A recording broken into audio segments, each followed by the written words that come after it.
Hey everybody, this is Jim at SB500chart.com. I'm coming to you about 7 p.m. on December 23rd, the evening of December 23rd, and that is East Coast time here. And I thought about taking the weekend off because we got family in town, but still think I want to do this. So let's take a look at what took place last week in the S&P chart and kind of figure out what we might look forward to in the upcoming week. But before we do that, I need to remind you, as always, that the website and the video are for educational purposes only, and nothing stated at the site or in this video is intended to be used as investment advice. I can draw lines on charts, but you have to draw your own conclusions from your own research, and you need to make investment decisions that are suitable for your personal financial situation. And folks, that's a question I cannot answer for you, so I won't even pretend to. You need to speak to a licensed financial professional, and guess what?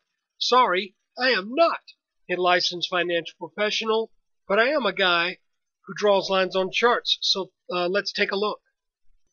Okay, we're looking at a 30-minute chart to start with here, and what I want to show you is after we made this bottom back here in the middle of November, and we formed this inverted head and shoulders pattern, which, by the way, we did identify, and we said that this has a target in the mid-1430s, which just so happened to be right about the extended neckline on the triple top back here. Here it is, 1, 2, 3 tops that that formed as the head of a head and shoulders pattern right here. But this was a strange looking head and shoulders pattern because it really didn't have much of a right shoulder. But that aside, it pretty much made its target. It missed by a very small fraction. So now, after we made this bottom, which just barely missed that low target, we came back up, and then the market started to move in a channel.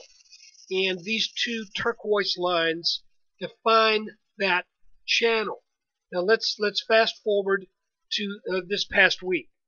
Coming into the week, we had been looking at this move down here that was getting very close and actually slightly under this bottom channel line. And on the last weekly review, I mentioned, we're down here at this line. I would frankly expect a move. And I said, even though the market closed a little under that line, it's a Friday. People who maybe were a little bit scared, maybe cashed it in a little bit more than what they normally would have. So I said, don't be too worried about this move right here. Let's see what happens on Monday, because this is not really technically significant. And I mentioned that I would expect another run to test this line at about 1439, 1440. And on Monday, we had a nice day. On Tuesday, we had continuation. Surprisingly, and this is where I think I missed the call. I thought we would turn back at 1440, but the S&P decided to go up back to this top resistance line in this channel. And of course, after that happened, then I drew this little orange channel line here, and I said, look for a break of this line to be the first sign that the market is going to reverse, at least short term, and we should head back to this lower support line. And that's exactly what the market did. Thursday was a bear flag as this channel broke. The S&P wanted to come back up, but you remember when you come down and then you start to slowly work your way up, oftentimes that does create something of a platform for a swan dive, which took place on Friday. Now let's look at what happened on Friday. So all of this to say that this last week really did not give us any great surprises other than reaching the 1448, 1447 level instead of being turned back around 1439. That was a little surprising to me. Now, as we look at the chart, it looks like we are bouncing again at this lower line. As a matter of fact, I initiated a rather small position in the SPY just for jollies, just to get a little bit out of this next move that I think will probably set up to at least come up to this neckline again. And if it breaks that, who knows? Maybe we head on up back to this green line, or even up to the 1458 area. That is certainly within reason. Now, this is not a completed pattern, but on this 5-minute chart, I am looking at what took place on Friday as being a potential small inverted head and shoulders pattern. But, frankly, I've got to stop just under here on my SPY position in case this channel breaks down. So I could lose a little bit, not much. But I rather suspect that we may be dealing with an inverted head and shoulders pattern here, a small one on the 5-minute chart. If that is the case, then we will all know it if and when the S&P breaks this little neckline right here. And I would say a move to 1436 should signify that. Now, here's the deal. If it gets there, then we have a target from this small pattern, assuming that this pattern does end up being legitimate. Then we would have a target here of about 1443 and change, which would also mean that we would be over the line created by these last two tops. And if that's the case, then this move probably has enough legs to get on up where we would find a cluster of resistance now around 1458.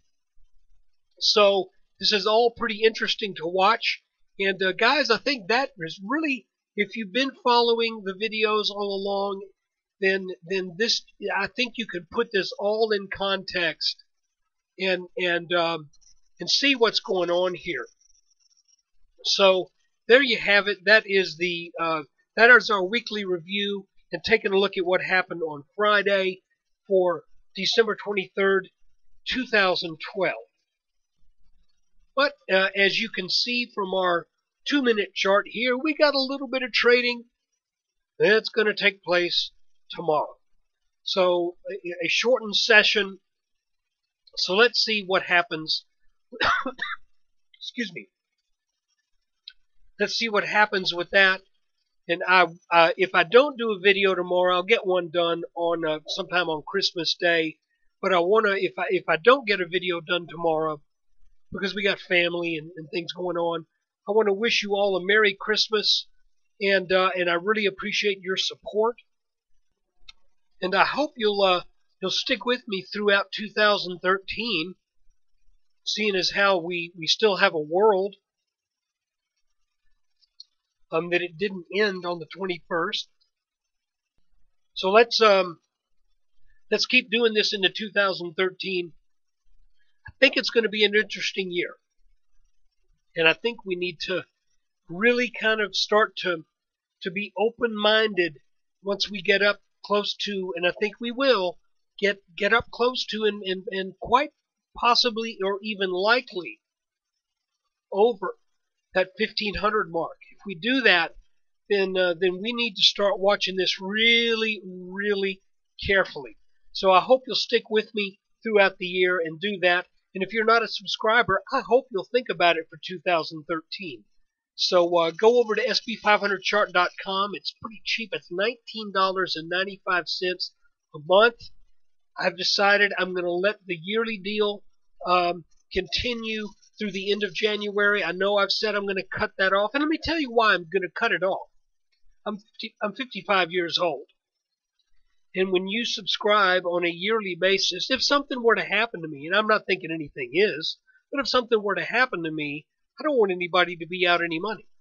And nobody else in my family would be qualified to do this if I meet my demise. So I'm just at this point a little bit more comfortable with going with just if you've got a yearly subscription, great, it'll run.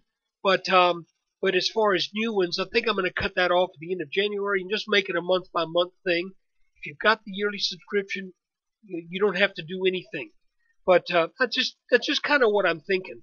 I feel a little bit better about because I'm a pessimist and a long range thinker. So anyway, enough of that. Thank you for your support. I hope you'll stick with me in 2013, maybe even join me for the first time.